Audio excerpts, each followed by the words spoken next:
তিন কাজে মুক্তি মিলে।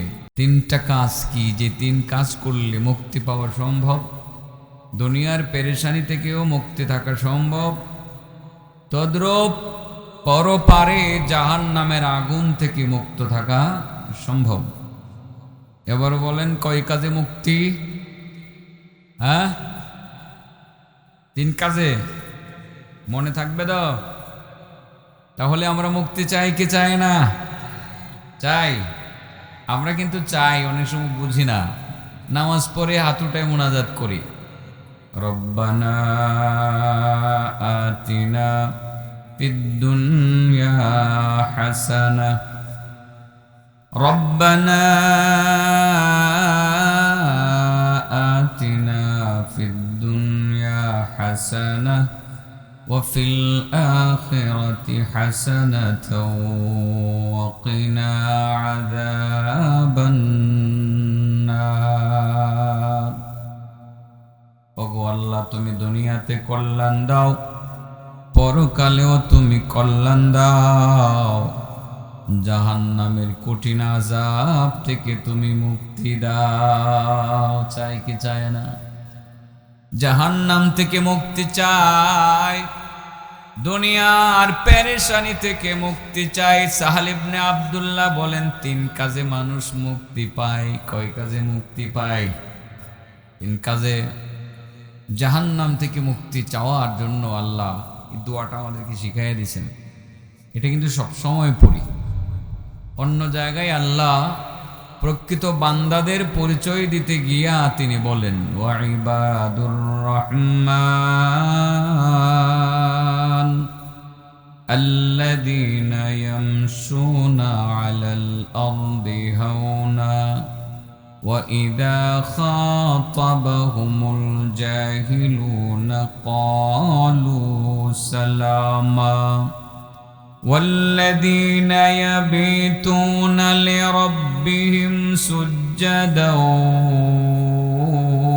وقياما والذين يقولون ربنا اصرف عنا عذاب جهنم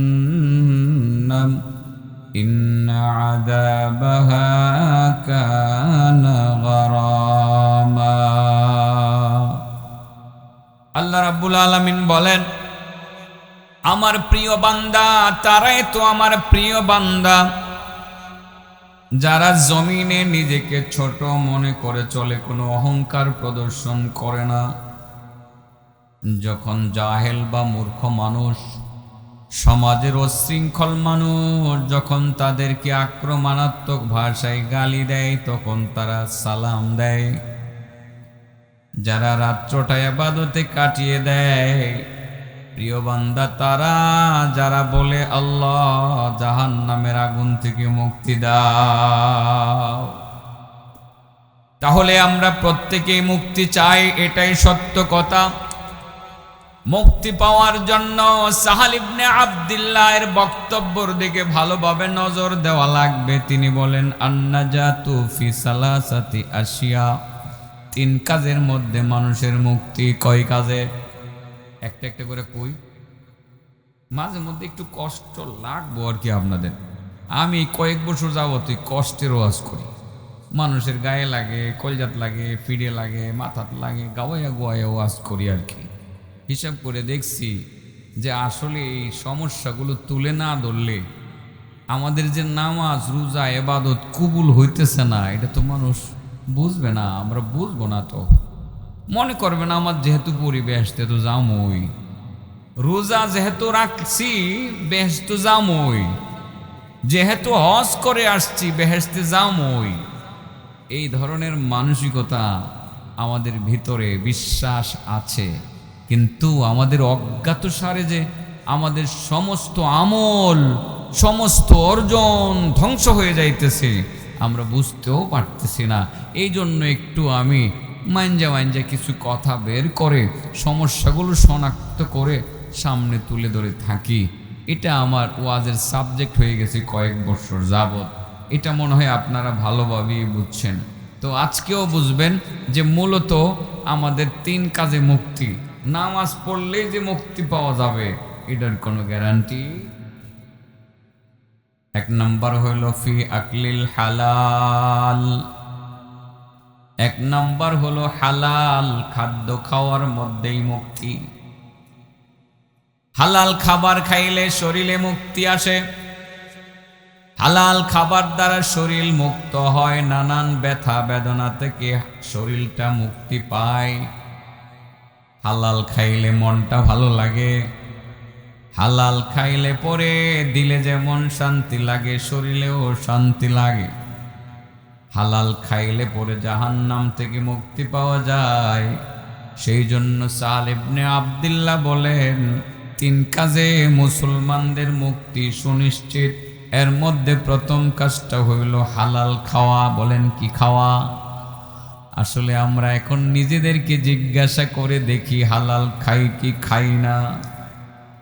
এই প্রশ্নটা যদি প্রত্যেকেই নিজেকে করি, সবাই যদি নিজেকে প্রশ্ন করি, ওরে মন তুই জবাব দে, তুই হালাল খাস কি খাস না, আমার মনে হয় সকলের মন এই কথা 100% বলবে না যে তুমি হালাল খাও। আমার তো মনে হয় এটা, আপনাদের কি মনে হয়? বিভিন্ন ওয়েতে আমাদের ঘরে বাইরে সমানে আপনার হারাম ঢুকতেছে। কি ঢুকতেছে? হারাম ঢুকতেছে। ব্যবসা বাণিজ্যে ধোঁকাবাজি করে আমরা হারাম খাই, ব্যবসার মধ্যে 2 নাম্বারি করে আমরা মুসলমানরা হারাম খাই। নামাজ রোজা কবুল হবে না তো, ইবাদত কবুল হবে না তো, মুনাজাত কবুল হবে না তো। ইবাদত কবুল করানোর জন্য হালাল খাওয়া জরুরি, দুনিয়া এবং আখিরাতে মুক্তির জন্য হালাল খাওয়া অবশ্যই জরুরি। ব্যবসা বাণিজ্যে সমিলের ব্যবসা দেখছি, এদিকে একটু কই জানি দেখাইছি। সমিলের ব্যবসা 1.5 ইঞ্চি মোটা দিব কাঠ, দর দাম হয়েছে প্রতি কেবি 4,000 টাকা। কত পরে মাত্র 2 সুতা করে কম দিয়ে দিল, 200-300 কেবির মধ্যে মোটামুটি 10-12 কেবি কবিয়া জাগে না? হ্যাঁ, এই যে 2 সুতা কম দিয়ে দিল, 2 ইঞ্চি কম দিয়ে দিল, 2 সুতা কম দিয়ে দিল, এর দ্বারা যে মানুষকে ঠগাইয়া যে পয়সাটা কামাই করলো, পয়সাটা কি হালাল হইলো না হারাম হইলো? এই যে হারামটা খাইয়া আপনি হজ করতে গেলেন, হজ কি কবুল হবে? এই হারামটা খাইয়া শুক্রবার দিন যে পিরিজপুর বাজারে জুমার নামাজটা পড়তে গেলেন, সেটা কি কবুল হবে? ফজরের নামাজ যে আপনি জামাতে পড়তে গেলেন, সেটা কি কবুল হবে? হবে না। তাইলে বোঝা গেল ইবাদত কবুল হওয়ার জন্য হালাল দরকার, আর হালাল খাইলেই মুসলমানদের মুক্তি নিশ্চিত, নচেত মুক্তি পাওয়া সম্ভব না। এটা শুধু আমি সমিলের ব্যবসার কথা বললাম। মুরগির ব্যবসার মধ্যে কি এরকম 2 নম্বরই নাই? আছে না নাই? আছে। মুরগির ব্যবসা, এটা কেমন মুরগির ব্যবসা?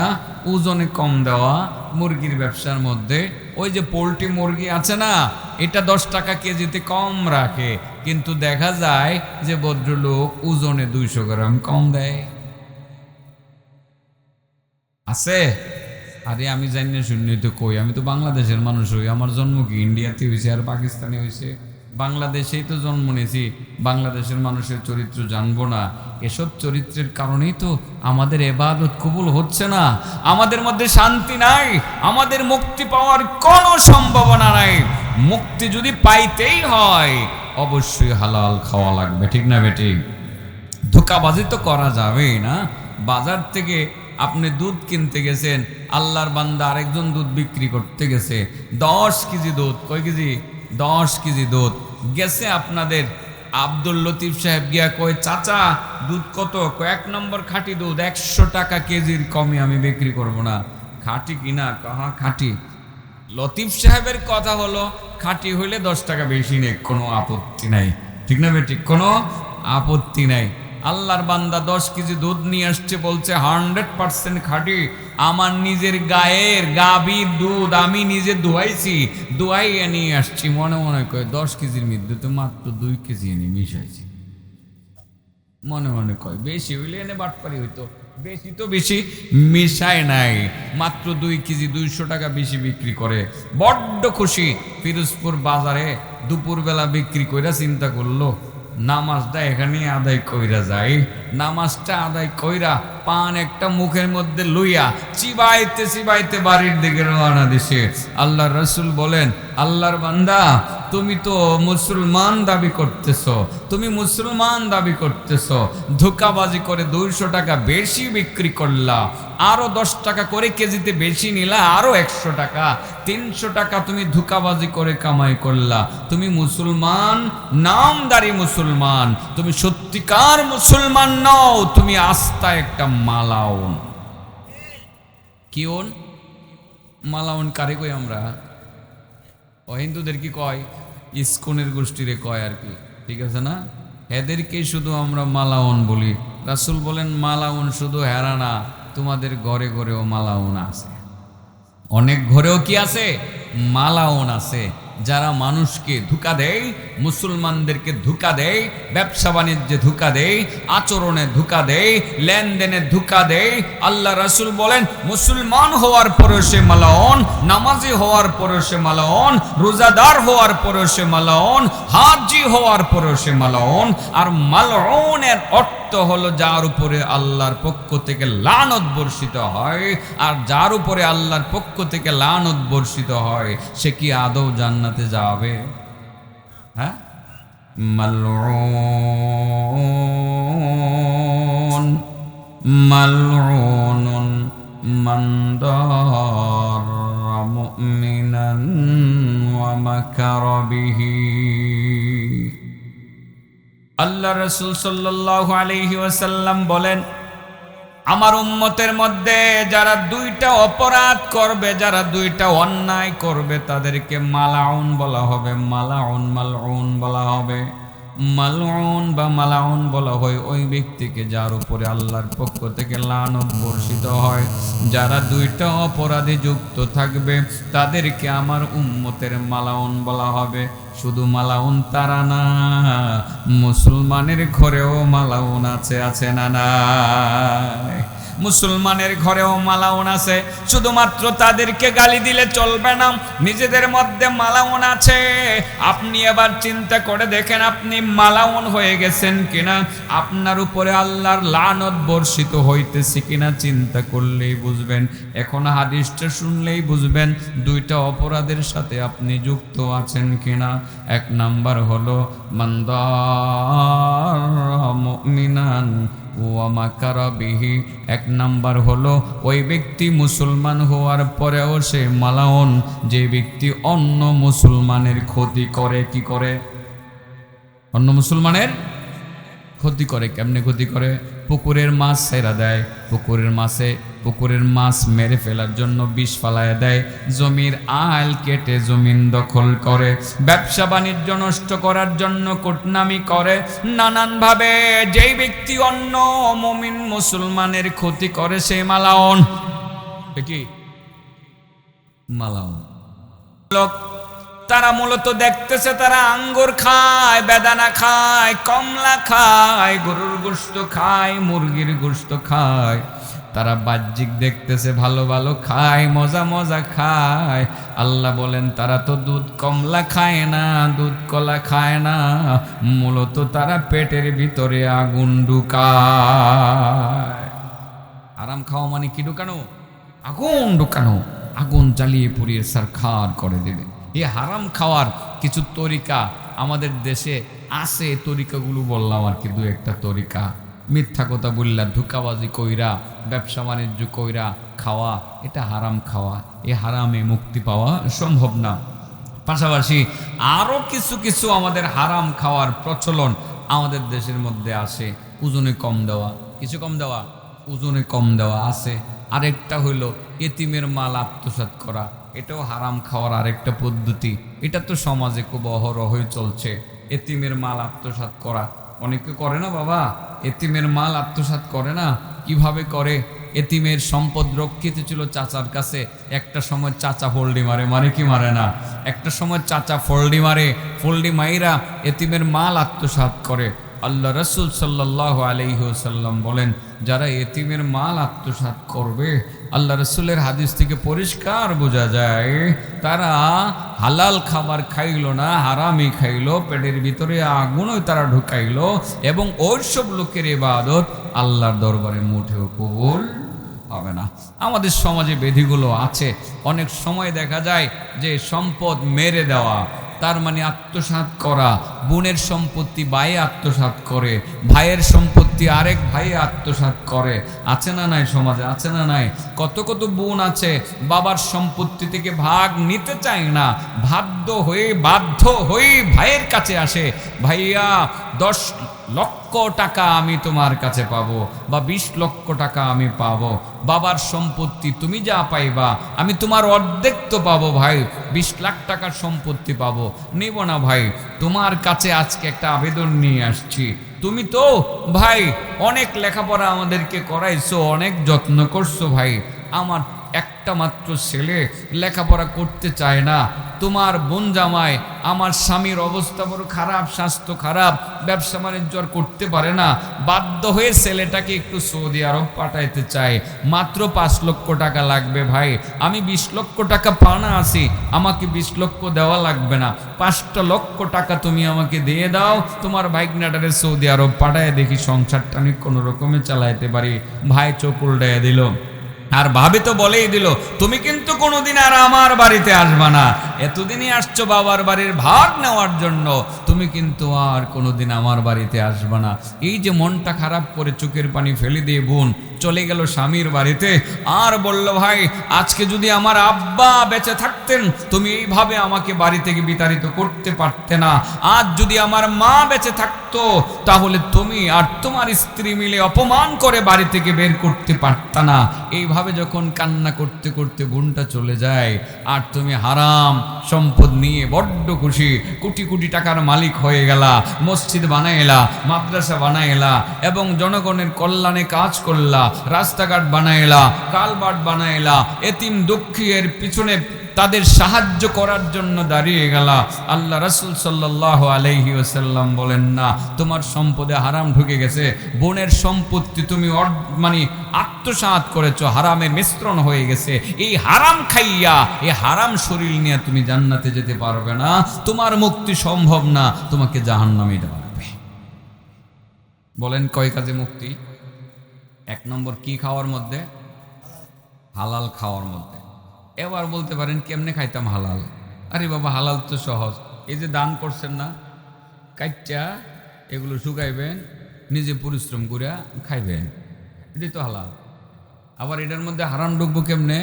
ওই যে এই বেটা এই খেতে পানি দিছে, এই বেটার পানি রাত্রেবেলা এসে নিচে দা, আপনি একটু ছিদ্র ঘুরে এই বেটার ক্ষেতের পানি লুয়ে ঘুরছেন, এই ক্ষেতের যত ধান হয়েছে সব হারাম হয়ে গেছে।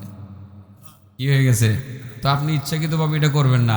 আবার ইঁদুরে যদি গাঁথা করে পানি ফাটাইয়া দেয়, এটা আবার কোনো অসুবিধা নাই।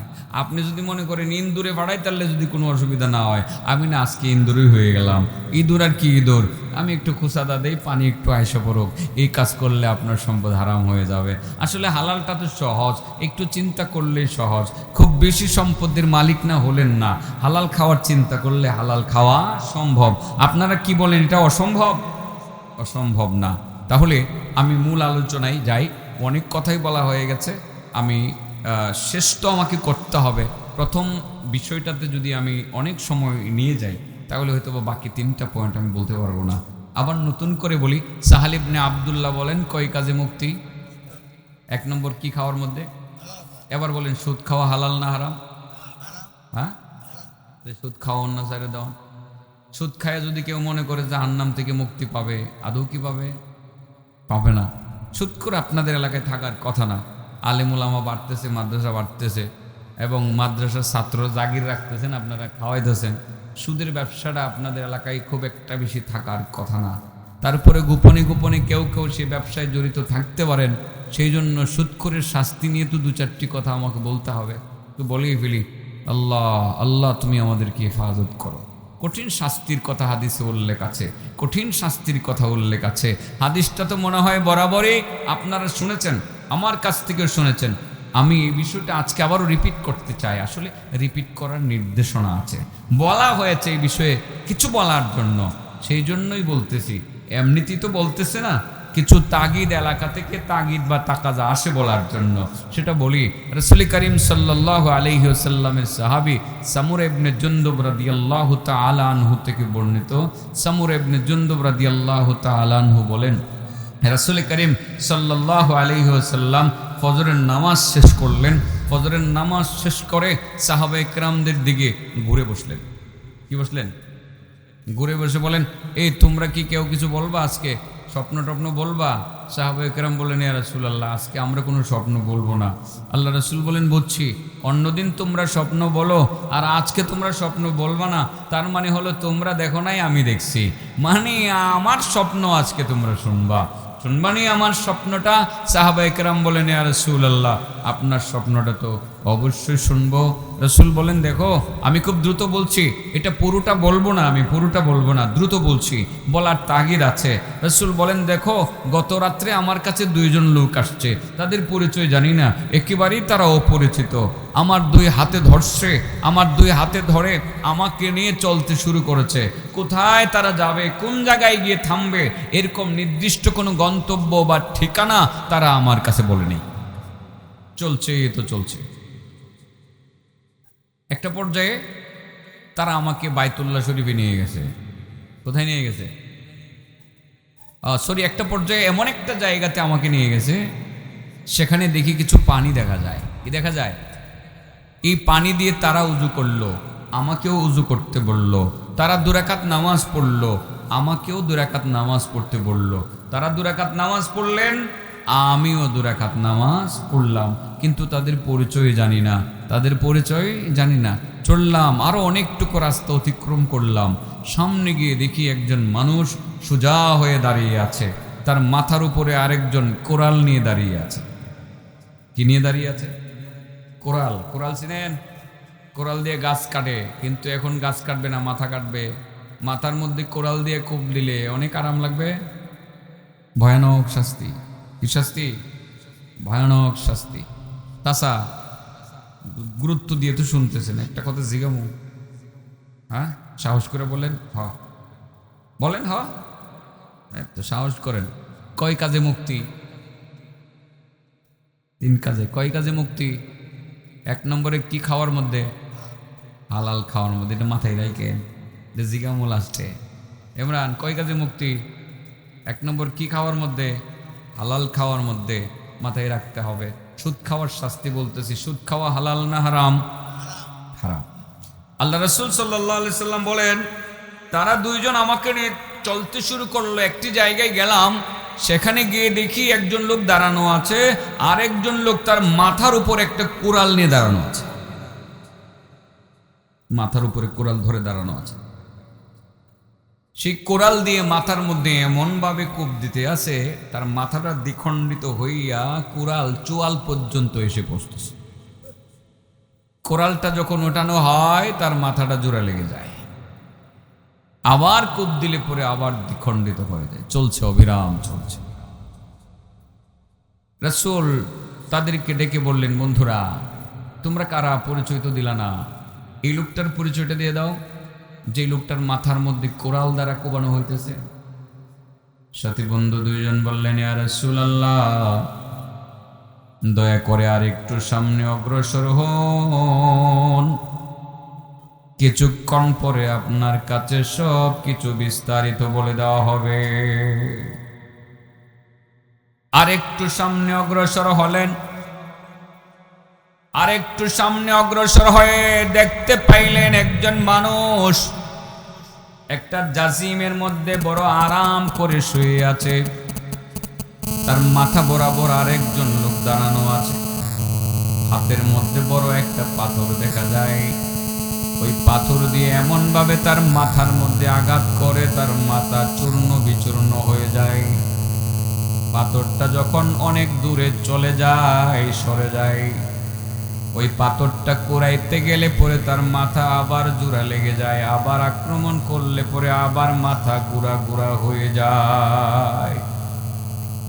রাসূল বললেন, সাথী বন্ধুরা তোমরা কারা? পরিচয় জানলাম না, পরিচয় দিলাম না। আর যে প্রথম দেখতেছিলাম একজন মানুষ যার মাথার মধ্যে কোরাল দ্বারা কোবানো হইতেছে, তার পরিচয়টাও জানলাম না।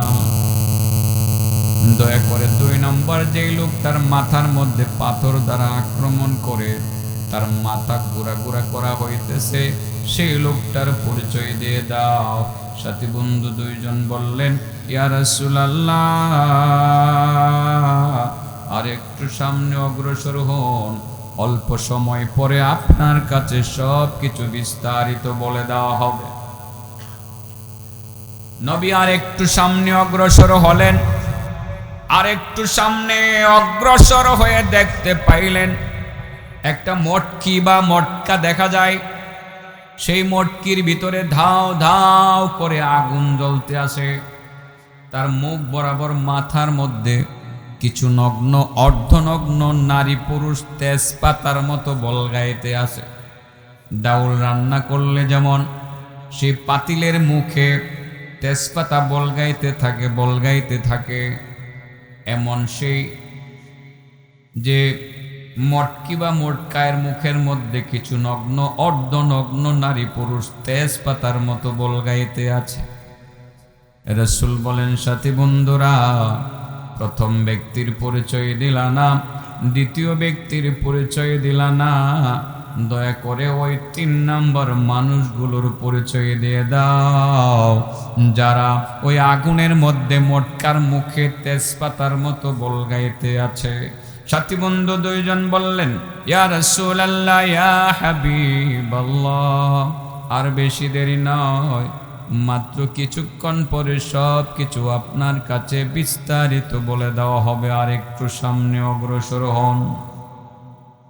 নবীজি আর একটু সামনে অগ্রসর হলেন।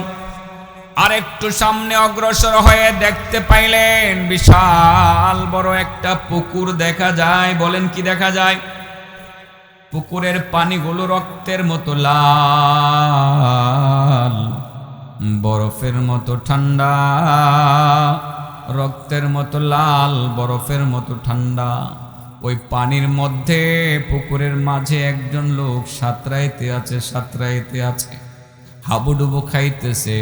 পানি তার নাকে মুখে ঢুকে পেট ফুলে গেছে। এইভাবে তার অনেক কষ্ট হইতেছে। সে যখন আত্মরক্ষা করার জন্য পুকুরের ডান দিক থেকে পারে ভিড়তে চায়, ওখানে পারে আছে দাঁড়ানো এক ব্যক্তি, হাতের মধ্যে পাথর নিয়ে দাঁড়ানো আছে। পাথর নিয়ে এমন ভাবে তার মাথার মধ্যে আঘাত করে, এই আঘাত করার সঙ্গে সঙ্গে আবার সেই পুকুরের মাঝে চলে আসে। আবার যখন বাম দিক থেকে পুকুরের পাড়ে ভিড়তে চায়, ওখানে দাঁড়ানো এক ব্যক্তি পাথর দ্বারা আক্রমণ করলে পরে পুকুরের মাঝে চলে আসে। আবার যখন সামনের দিক থেকে উঠতে চায়, ওখানে দাঁড়ানো এক ব্যক্তি পাথর দ্বারা আক্রমণ করলে পরে পুকুরের মাঝে চলে আসে। আবার যখন পিছনের দিক থেকে উঠতে চায়, ওখানে দাঁড়ানো এক ব্যক্তি পাথর দ্বারা আক্রমণ করলে পরে আবার সেই পুকুরের মাঝে চলে আসে। এইভাবে রক্তের মতো লাল, বরফের মতো ঠান্ডা পানির মধ্যে হাবুডুবু খাইতেছে আর পেট ফুলে যাইতেছে। শত চেষ্টা করেও সে এখান থেকে উঠতে পারতেছে না। এক পর্যায়ে আল্লাহর নবী বলেন, সাথী বন্ধুরা, তোমরা প্রথমে আমার হাতে ধরে নিয়ে আসলাম, কোথায় যাবা কোনো ঠিক ঠিকানা বললা না, তোমাদের পরিচয়টা জানলাম না। 1 নাম্বার ব্যক্তি যার মাথার মধ্যে কোরাল দ্বারা কোবানো হইতেছে, তার পরিচয়ও বললা না। 2 নম্বর যেই ব্যক্তির মাথার মধ্যে পাথর দ্বারা আক্রমণ করে মাথা গুড়া গুড়া করা হচ্ছে, সেই লোকটার পরিচয় দিলা না। 3 নম্বর যেই সব লোক নারী পুরুষ তেজপাতার মতো বলগাইতে আছে মটকার মুখের মধ্যে, তাদের পরিচয়ও দিলা না। দয়া করে ওই যে 4 নাম্বার লোকটা, যেই লোকটা রক্তের মতো লাল, বরফের মতো ঠান্ডা পানির মধ্যে সাঁতরাইতে আছে, হাবুডুবু খাইতেছে, আত্মরক্ষা করার জন্য ওঠার চেষ্টা করতেছে, কোনো দিক থেকে উঠতে পারতেছে না, দয়া করে ওই লোকটার পরিচয় দিয়ে দাও। কয়টা হয়েছে? 4টা না? আর বাকিটি কইতাম 4টা পর্যন্ত থামবো, কারণ এখানে এটা বলার জন্য বলা হয়েছে, তো এই জন্য এটা বলতেছি। আবার প্রশ্ন, কই কাজে মুক্তি? 1 নম্বর কি খাওয়ার মধ্যে? ওয়াজ হইনা হারাম খাইলেন, লাভ আছে? ওয়াজটা বড় ভালো লাগছে আজকে, ওয়াজটা ঠিকই পছন্দ হয়েছে, কিন্তু খাওয়ান খান হারাম, লাভ হইব কোনো লাভ হইতো না। দোয়াও কবুল হইতো না, নামাজও কবুল হইতো না, কোনোটাই কবুল হইতো না। নানানভাবে হারাম খাওয়ার সুযোগ আছে। আমার কাছে কেড়ে জানি মনে হয় যে মাঝে মধ্যে তো ঝামেলা লাগে, 100% তৃপ্ত হতে পারি না, মনে হয় না যে হালাল খাচ্ছি, কোনো না কোনো ওয়েতে ঢুকে যাইতেছে। তা না হয় আমাদের শক্তি কমলো কেন? আরে খালিদ বিন ওয়ালিদ কি লাসে লুসে আমার এই হুজুরের থেকে বেশ বড় ছিল নাকি? খুব বেশি বড় ছিল না। তাদের শক্তি সামর্থ্য কেমন ছিল আর আমাদের শক্তি সামর্থ্য কি? একটা হুঙ্কার ইন্ডিয়া থেকে দিলে আমরা লেজ গুটাই বসে যাই। অথচ আমার নবীর সময় 313 জন সাহাবী নিয়া সারা পৃথিবীর চ্যালেঞ্জ করে বসছে। ঠিক না? ঠিক। তো আমাদের দুর্বলতাটা কোন জায়গায়, এটা একটু খুঁজে ওয়ার করেন না বাবা, সবাই চলেন খুঁজে ওয়ার করি। আমাদের খাবারটা হালাল খাইয়া ইমানি চেতনা বাড়াইতে হবে আমাদের। 4টা পর্যন্তই বললাম না? 1 নম্বরে কোরাল দিয়া কোবাইতেছে, 2 নম্বরে মাথা চেষ্টা আছে, 3 নম্বরে মটকির ভিতরে তেজপাতার মতো এরকম বলগাইতেছে, ডাল টানতেছে, হ্যাঁ বুঝতেছে ঠিকঠাক মতো। আর 4 নম্বরে রক্তের মতো লাল, বরফের মতো ঠান্ডা পানির মধ্যে সাঁতরে দিয়ে আছে। হ্যাঁ, এখন রাত ফজরের নামাজের পরে পুকুরের সাঁতরে লেগে মন লাগে। শীত এসে পড়ছে না, মোটামুটি এসে পড়ছে, অনেক কষ্ট লাগবে। রাসূল বলেন, সাথী বন্ধুরা তাড়াতাড়ি পরিচয় দাও। সাথী বন্ধু 2 জন, 9টা বলার পরে তারা পরিচয় দিতেছিল, আমি এবার অগ্রিম পরিচয় দিয়ে দেই। সাথী বন্ধু 2 জন বললেন, ইয়া রাসূলুল্লাহ, ইয়া হাবিবাল্লাহ, আর দেরি করব না, এক্ষণই আপনার কাছে সব পরিচয় তুলে ধরব, বিস্তারিত বলতে শুরু করব। আমি যিনি আপনার ডান হাতের মধ্যে ধরলাম, আমি হইলাম জিবরিল, আর যিনি আপনার বাম হাতের মধ্যে ধরে আপনাকে নিয়ে চলছিলেন তিনি হলেন মিকাইল। ইয়া রাসূলুল্লাহ, ইয়া হাবিবাল্লাহ, প্রথম যে আপনি দেখতেছিলেন একজন মানুষ, তার মাথার মধ্যে কোরাল দ্বারা কোবানো হইতেছে, কোরাল তার চোয়াল পর্যন্ত চলে আসতেছে। কোরাল যখন উঠানো হয় তার মাথা আবার জোড়া লেগে যায়, আবার কোপ দিলে পরে সেই কোরাল তার চোয়াল পর্যন্ত চলে আসে, চলছে তার বিরুদ্ধে শাস্তি। ওগো নবীজি, ওই লোকটা হলো আপনার উম্মতের বক্তা, আপনার উম্মতের ওয়াইজ। যারা মিথ্যা মিথ্যা কথা বলে, ওয়াজ করে, মানুষকে নিজের দিকে আকৃষ্ট করে, আনায়া বানাইয়া মিথ্যা কাহিনী বললা মানুষকে নিজের দিকে আকৃষ্ট করে। মিথ্যা কথা যারা বলে ওয়াজের মধ্যে, ওই সমস্ত মিথ্যুক আলোচক বক্তাদেরকে মূলত বর্জকি জগতে তার মাথার মধ্যে কোরাল দিয়ে কোবানো হবে। এই কোপটা তার কিয়ামত পর্যন্ত চলতে থাকবে, 1 সেকেন্ডের জন্য থামবে না। 1 নম্বর গেছে গা আমার দলের লোকজনের কাছে। আল্লাহ আমাকে হেফাজত করুক, আমার ভাই যারা আলেম আছে, বক্তা আছে, সবাইকে হেফাজত করুক। এই জায়গার থেকে কিছু মিথ্যা কথা আনায়া বানায় কয়, দেখবেন তুমি এমনভাবে আল্লাহর ওলির নাম দিয়া এমন এক কিচ্ছা কোয়া শুরু করব যে আল্লাহর ওলি নিজে মরা মানুষের জিন্দা বানাইলে তো এমন ওয়াজও করে। কিন্তু আমাদের দেশে কিছু লোক আছে, এরা কয় আব্দুল কাদের জিলানী রহমতুল্লাহ আলাই উনি নিঃসন্দেহে বিশ্ববিখ্যাত আল্লাহর ওলি, এতে কোনো সন্দেহ নাই, কারণ আমরা সন্দেহ করি না, উনি মুসাল্লাম হয়ে গেছেন। উনার ব্যাপারেও মিথ্যা কথা বলে, উনি নাকি আজরাইলের কাছ থেকে মানুষের জান কায়রা রেখে দিত। হ্যাঁ, মমতাজ কয়।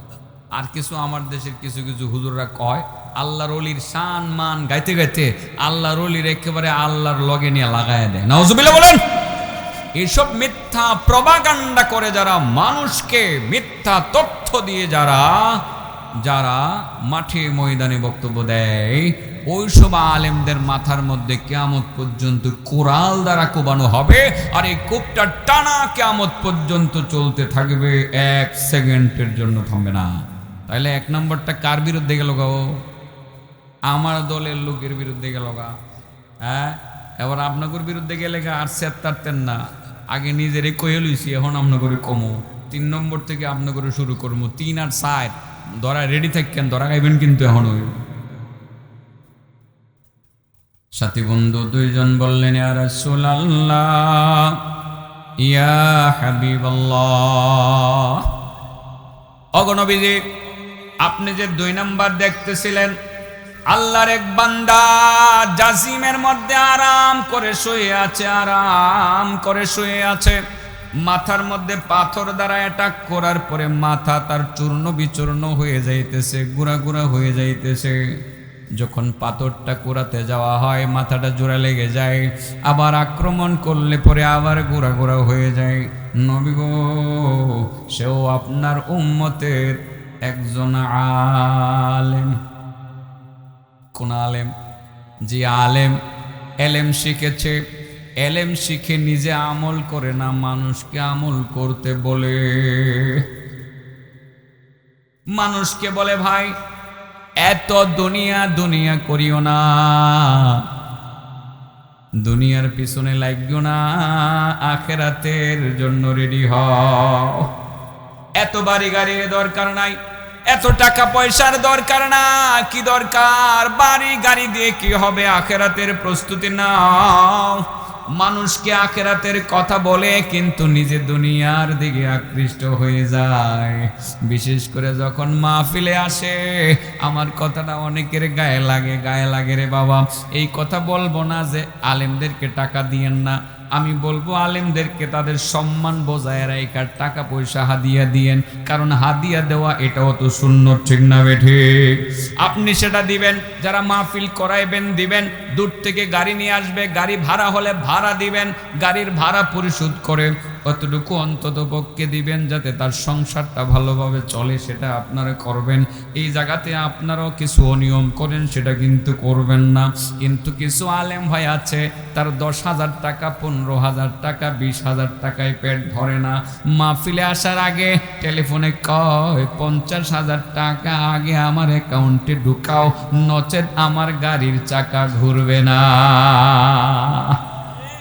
মাহফিলে ঢোকার আগে বলে 50 না পাইলে গাড়ির চাকা ঘুরবে না। আর মাহফিলে আইসা কানের মধ্যে ধইরা সুখের পানি ফালাইয়া শুধু কান্দে। এত এত দুনিয়াদারি কইরো না, টাকা টাকা কইরো না, বাড়ি বাড়ি কইরো না, বাড়ি বাড়ি করিস না মন, এই বাড়ি তো তোমার না, আসল বাড়ি গুরুস্থানে, একবার ভেবে দেখলা না। ওয়াজের মধ্যে আইসা কয় বাড়ি বাড়ি করিস না, গাড়ি গাড়ি করিস না, আসার আগে কয় 50,000-এর কমে আমার গাড়ির চাক্কা ঘুরবে না। ওই সমস্ত মৌলবী যারা আছে, আলেম তথা কথিত আলেম যারা আছে, যারা মানুষকে ঈমান আমলের কথা বলে, মানুষকে এলেম শিখায়, মানুষ আমল করে কিন্তু নিজেরা আমল করে না, এদেরকে বলা হয় আলেমে বেআমল। ওই সমস্ত আলেমে বেআমলদেরকে মূলত একটা জাজিমের মধ্যে আরাম করে শুয়াইয়া তার মাথা পাথর দিয়ে সেচা হবে, সেচা হবে, তার মাথা গুড়া গুড়া গুড়া গুড়া করা হবে। আবার পাথরটা কুড়াইতে গেলে আবার জোড়া লাগবে, আবার গুড়া গুড়া করা হবে। বরজকি জগতে কিয়ামত পর্যন্ত টানা ওই কাঠমোল্লার বিরুদ্ধে এই শাস্তিটা চলতে থাকবে, একটা সেকেন্ডের জন্য থামবে না। একটু করা হয়ে গেছে গা, হ্যাঁ জানি না, দেহারা দিব সাইরা আর আমার বিরুদ্ধে লাগবো আবার হেরা, যারা 50, 50, 60, 70 কমে আইতে চায় না। আরে বাবা, এই কথা তো আগেই বলছি, আমি সবসময় বলে আসছি, এত দরকার কি? আর আপনারাও খারাপ হয়ে গেছেন। ভাইরাল বক্তা দরকার, লাগক না 1 লাখ, এরপরে দিতারেন না, সকালবেলা টাকা ভাড়াইতারেন না, পরে বেড়ায় না। কথার কথা বিভিন্ন জায়গায়, গতবার জানি ওইদিকে যে পিরোজপুর কোন জায়গায় জানি সকালবেলা ফোন দিছে, গতবার আগের বার, বেটা করে টাকা ভাড়াই দেন, নাইলে আইতাম না। হেরাও ক যে টাকা ভাড়াইতে পারতাম না, না আইলে না আয়। এরকম মাঝে মধ্যে করেন। আপনাদেরকে একটা পরামর্শ দিই বাবা, আসলে যে যে কাজ করে, বুঝি তো আমি, হয়তো আপনাদের এখানে অনেক পুরনো, আমি নিয়মিত আসি, হ্যাঁ বুঝি। সত্যি একটা লোককে যখন আপনি সেই চুয়াডাঙ্গা থেকে আপনার এখানে আসবে, এই লোকটা একটা গাড়ি নিয়ে আসবে, যদি 1010 টাকা গাড়ি ভাড়া হয়, এত কষ্ট করে এসে সে আবার ফিরে যাবে, সে কিন্তু পরের দিন কোনো কাজ করতে পারবে না। আপনি একটু ইনসাফ করে যাতে সংসার নিয়ে চলতে পারে, চিকিৎসা লাগে, ইনসাফ করে যদি কিছু টাকা দেন, আরো 10,000 টাকা বেশি দেন। আপনার এমন কি ক্ষতি হয়ে গেল? মানুষের কাছ থেকে তো চাঁদা করে নিয়ে দিচ্ছেন, হাদিয়া হিসাবে আপনি দেন না, আপনি দেন।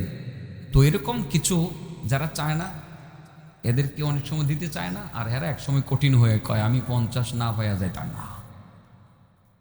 যদিও তারা অন্যায় করতেছে, এটা দায়ের গুণ হতে পারে না, আমি জাস্ট বোঝানোর জন্য বলছি, এটা দায়ের গুণ হতে পারে না যে 50 না পেয়ে যাবে না।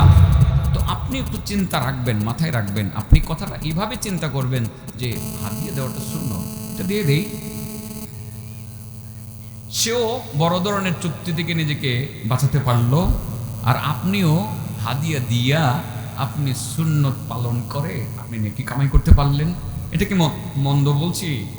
মন্দ বলি নাই, যদিও এগুলো আসলে মাইকের সামনে বলা উচিত নাই, এসে যায় বলে ফেলি, কিছু সময় মানে এইভাবেই চলে যায়। এটা একটু ছেড়ে দিয়েছিলাম, আবার মুখে কথাগুলো বের হইতেছে। বাবারা এইদিকে খেয়াল রাখবেন, সবাই সবসময় খেয়াল রাখবেন।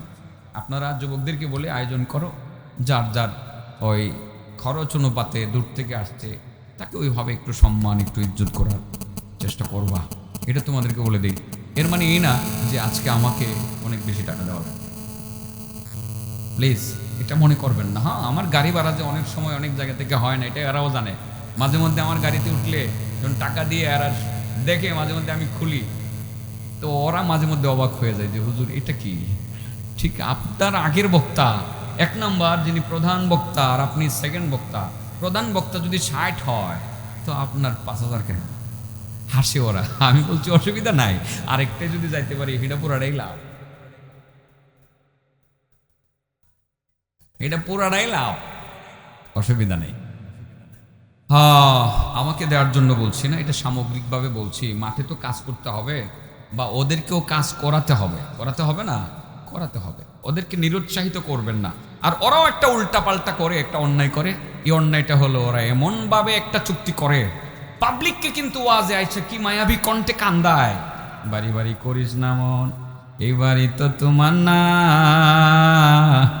আসল বাড়ি গোরস্থানে, একবার ভেবে দেখলা না। আপনার ওয়াজ করে কান্দে তো যা, আর হে 50,000 লয়ে যায়, এও জোর করে নেয়। না দিলে আইতো না, না দিলে খুশিতে 2 লাখ দিয়ে এলেন, আপনি দিবেন। একজন আলেমরে যদি 10 কোটি টাকা ইচ্ছাকৃত ভাবে আপনি দিয়ে এলেন, এটা কি তার জন্য নেওয়া নাজায়েজ নাকি? নাজায়েজ না, সে নেবে, আপনি দিবেন, সে নিবে। করতে কই গেলাম গো, আমার দোকানে সময় যাইতেছে গা। কয় কাজে মুক্তি চাচা, কয় কাজে মুক্তি? 1 নম্বরে কি খাওয়ানোর মধ্যে মুক্তি? হালাল। মন্তাকমণি কি খাওয়ার মধ্যে মুক্তি? সুদ খাওয়া হালাল না হারাম? আরে এইটা বুঝাইবার জন্যই তো গেছিলাম গা আমি হাদিসটার মধ্যে। 4 নম্বর আর 4 নম্বরে আপন করে ধরতেছি, এতক্ষণ তো গেলে আমার নিজের দলের লোকের ধরছি। 1 নম্বর কোরাল দিয়ে কোবাইতেছে কারে? যে মিথ্যা কথা বলে ওয়াজ নসিহত করতে গিয়া। 2 নম্বর পাথর দিয়ে চেষ্টাছে কারে?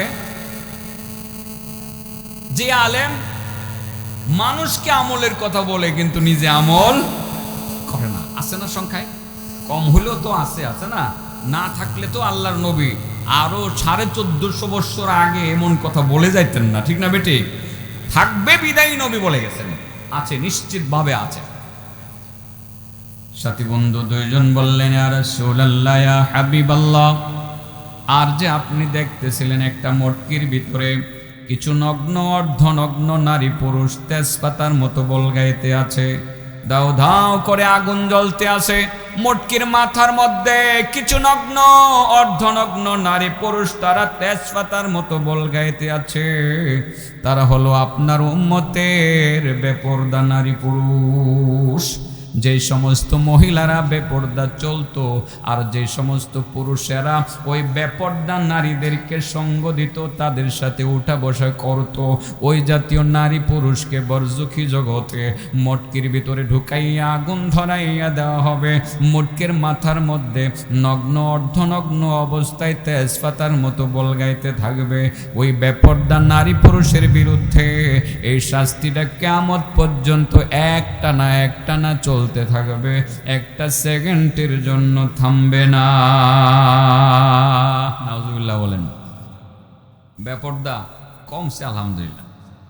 আমার কাছে মনে হয় গ্রামে গ্রামে মহিলা মাদ্রাসা বাড়ছে, বেপর্দাও কিছু কমছে। এটা কমানোই দরকার, ঠিক আছে না? বেপর্দা, পর্দা এসব বিষয়ে বলবো না, এখন আর বলবো না। 4 নাম্বারটা বলি। 4 নাম্বার টার্গেট পয়েন্ট। সাথী বন্ধু দুইজন বললেন, ইয়া রাসূলুল্লাহ, ইয়া হাবিবাল্লাহ, নবী গো, আপনি যে 4 নাম্বারে দেখছিলেন একটা মানুষ পুকুরের মধ্যে সাঁতরাইতে আছে, পানিগুলো রক্তের মতো লাল, বরফের মতো ঠান্ডা, সাঁতরাইতে আছে, হাবুডুবু খাইতেছে, পানি খেয়ে পেট ফুলে গেছে। আত্মরক্ষা করার জন্য ডান দিক থেকে যখন পুকুরের পাড়ে ভিড়তে চায়, ওখানে দাঁড়ানো এক ব্যক্তি পাথর দ্বারা আক্রমণ করলে পুকুরের মাঝে চলে আসে। আবার যখন বাম দিক থেকে উঠতে চায়, ওখানে দাঁড়ানো এক ব্যক্তি পাথর দ্বারা আক্রমণ করলে পুকুরের মাঝে চলে আসে। আবার যখন সামনের দিক থেকে উড়তে চায়, ওখানে দাঁড়ানো এক ব্যক্তি পাথর দ্বারা আক্রমণ করলে পুকুরের মাঝে চলে আসে। আবার যখন পিছনের দিক থেকে উড়তে চায়, ওখানে দাঁড়ানো এক ব্যক্তি পাথর দ্বারা আক্রমণ করলে পুকুরের মাঝে চলে আসে। সে নিজেকে রক্ষা করার জন্য পুকুরের পাড়ে ভিড়তে পারতেছে না। সে হলো আপনার উম্মতের সুদখোর। সুদ খাইয়া যারা মৃত্যুবরণ করবে, বরজখী জগতে পুকুরের মধ্যে তাকে ফেলে দেওয়া হবে। যেই পুকুর হবে অনেক বড়, পুকুরের পানি হবে রক্তের মতো লাল, বরফের মতো ঠান্ডা। ওই ঠান্ডা পানির মধ্যে সাঁতরাইতে থাকবে, রক্তের মতো লাল পানি পান করতে থাকবে, নাকে মুখে ঢুকবে, হাবুডুবু খাবে। শাস্তিটা তার কিয়ামত পর্যন্ত চলবে, একটা সেকেন্ডের জন্য থামবে না। সুদখোরের শাস্তি বুঝছেন? তাহলে কি সুদ নামের হারামটা খাওয়ন না জায়গা দেওয়ন? হ্যাঁ না, আপনারা কবেন কি এর ছাড়তাম, খাইই না। যদি এইরকম তাহেন তাহলে ইমান তাজা হইব।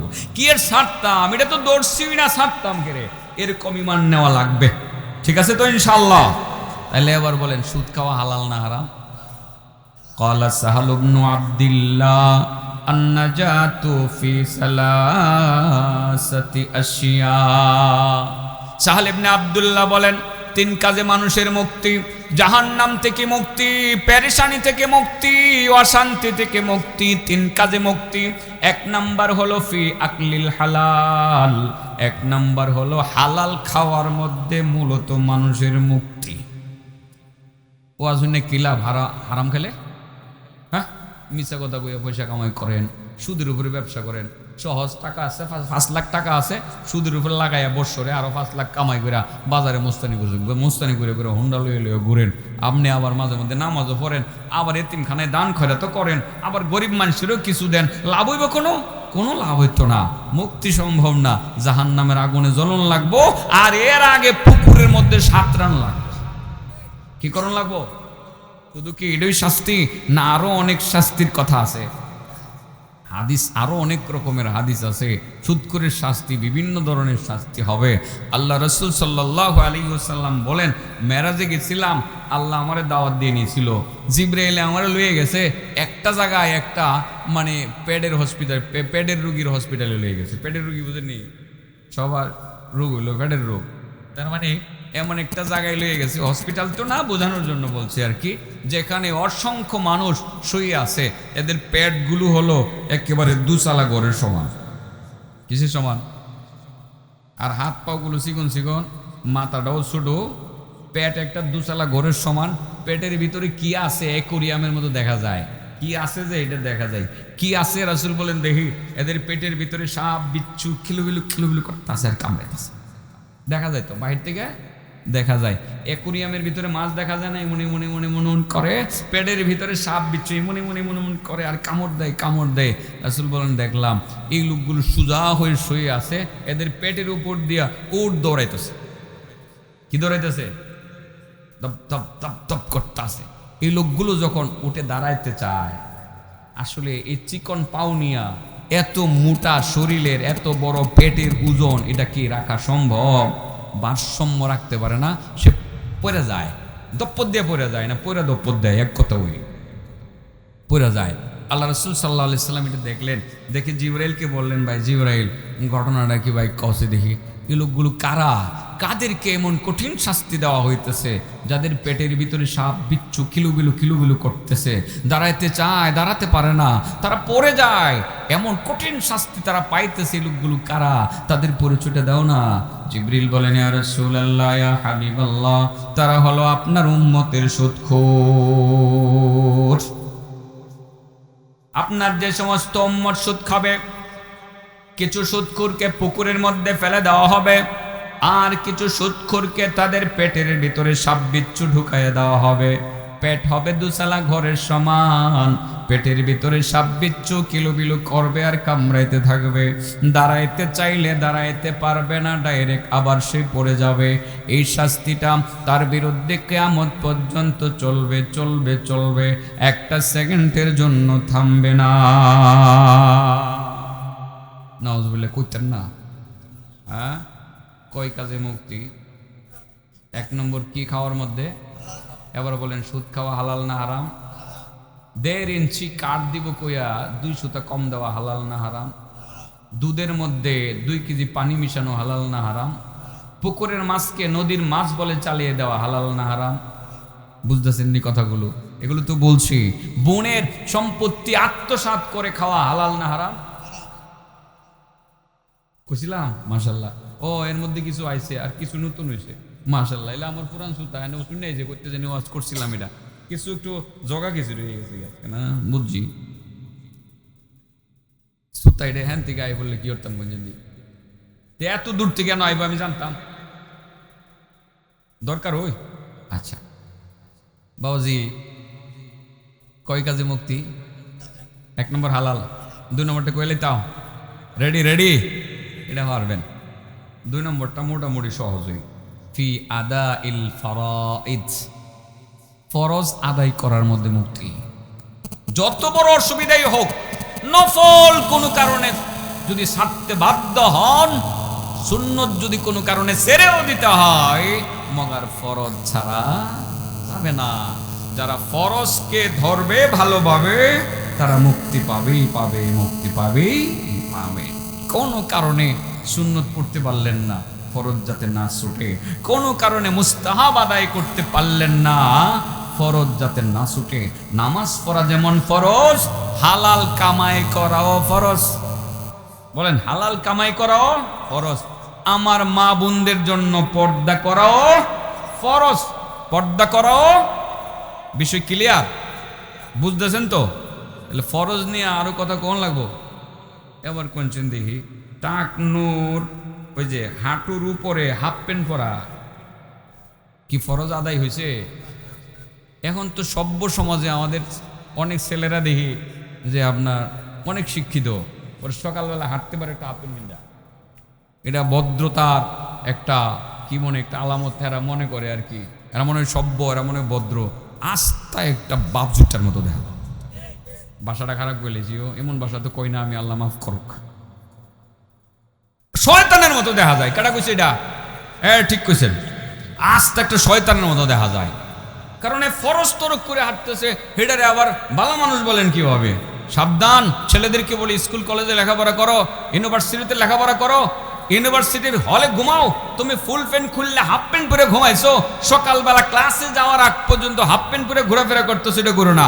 পারলে লঙ্গি পরে ঘুমাও, তা না হয় পায়জামা পরে ঘুমাও, তা না হয় ফুল প্যান্ট পরে ঘুমাও।